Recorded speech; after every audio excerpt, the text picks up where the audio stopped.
चला आज आपण बनवूया अख्खी मसूरची खिचडी. तर आहे ना, मी ज्या पद्धतीने बनवली तुम्ही पण त्या पद्धतीने बनवा. खूप इझी आणि टेस्टी होती.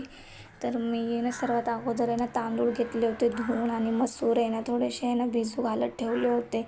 आणि मग त्यानंतर कांदा, टमॅटो, कोथिंबीर, मिरची हे सर्व आहे ना कट करून घेतलं होतं. त्यानंतर आहे ना कुकर ठेवलं. कुकरमध्ये तेल ॲड केलं, त्यामध्ये जिरे, अद्रक लसूणची पेस्ट आणि मग नंतरनी त्याला आहे ना व्यवस्थित घेतलं मिक्स करून.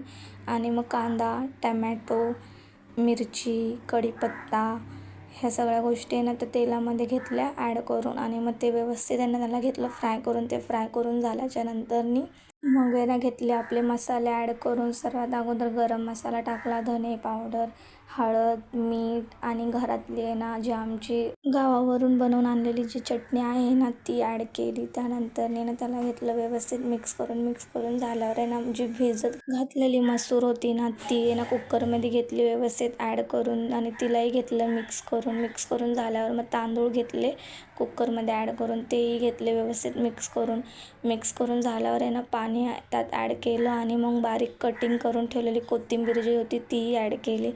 आणि मग नंतर कुकरचं ढाकण लावून आहे ना शिट्टी होऊ दिला 4 ते 5. आणि आपली खिचडी झाली होती रेडी खाण्यासाठी. तुम्ही बघा किती सुंदर झाली होती खिचडी. तुम्ही पण आहे ना अशा प्रकारे नक्की ट्राय करा आणि माझ्या चॅनलला सबस्क्राईब करा.